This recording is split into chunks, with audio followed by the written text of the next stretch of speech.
Assalamualaikum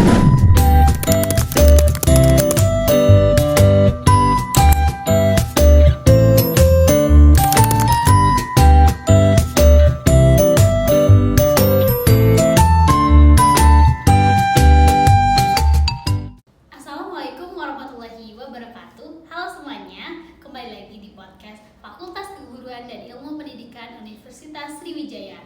Mungkin teman-teman sering dengar nih pepatah, tak kenal maka tak sayang maka tak cinta.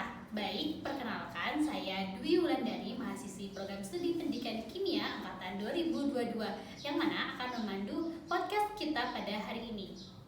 Bagaimana nih kabar dari teman-teman? Semoga selalu sehat ya. Teman-teman penasaran gak nih? Kira-kira pada podcast kali ini kita akan membahas tentang apa?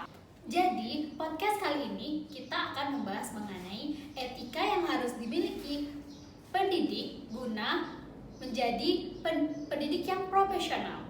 Nah, pada podcast kali ini kita kedatangan narasumber yang sangat cocok nih dengan materi yang kita akan bawa hari ini. Kira-kira siapa nih? Ada yang tahu nggak? Jadi narasumber kita pada hari ini yaitu Ibu Maharani, SPD MPD. Beliau merupakan guru yang mempunyai predikat terbaik selama 2 tahun berturut-turut. Beliau adalah guru dari SMA Negeri 3 Bangsa Negara. Ayo kita langsung saja nih kenalan sama beliau.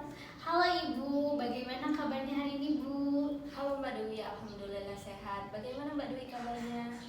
Alhamdulillah saya baik Bu. Teman-teman sepertinya sudah sangat semangat nih Bu dengan materi yang akan kita bawa pada hari ini. Tapi sebelum itu boleh dong Bu ceritain bagaimana Ibu bisa mendapatkan predikat guru terbaik selama 2 tahun berturut-turut.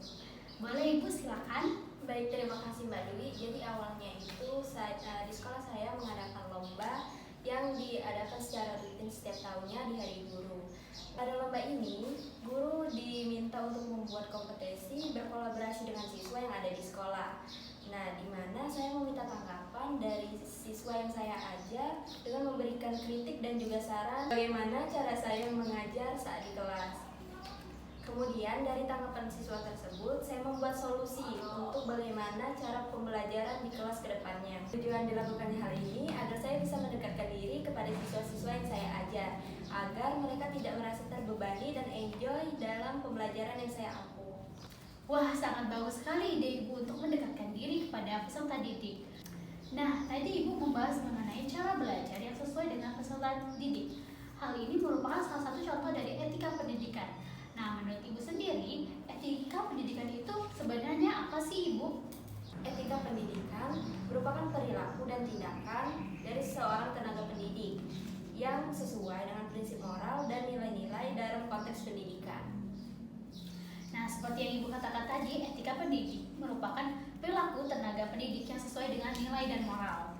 Akan tetapi Bu, akhir-akhir ini kita banyak sekali melihat kasus-kasus guru yang melanggar kode etik pendidikan seperti pencabulan, absen dari kegiatan belajar mengajar melebihi batas maksimum, sampai penggelapan dana siswa.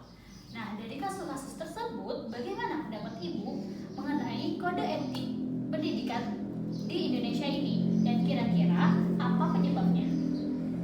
Baik, terima kasih pertanyaannya Mbak Dewi. Menurut saya etika pendidikan pada tenaga kerja di Indonesia ini masih kurang, di mana apabila etika pendidikan telah dilaksanakan dengan baik, maka tidak akan ada kasus-kasus yang Mbak Dewi sebutkan tadi.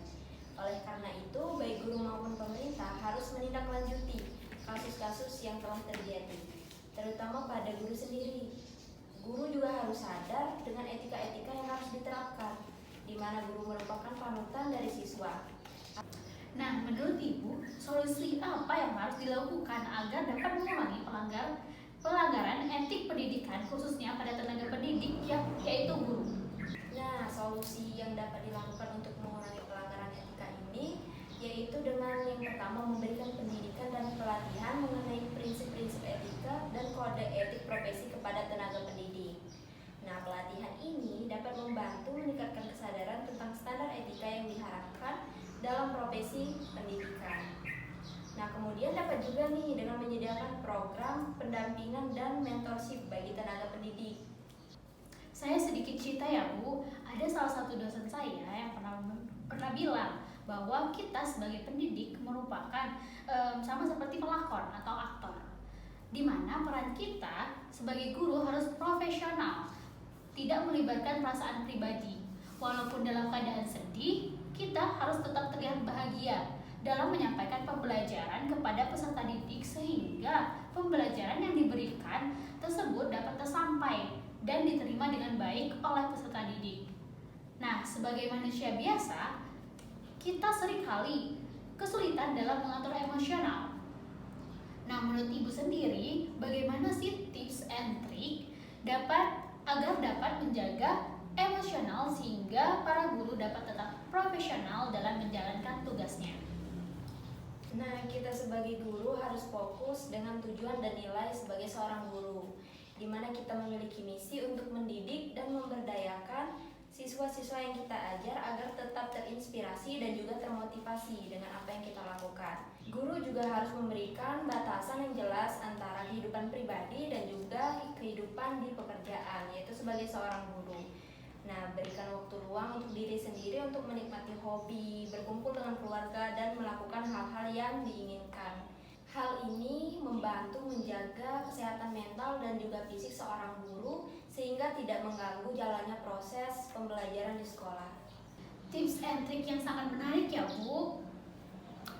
Wah, gak kerasa nih, kita udah hampir setengah jam membahas sharing-sharing mengenai etika kependidikan.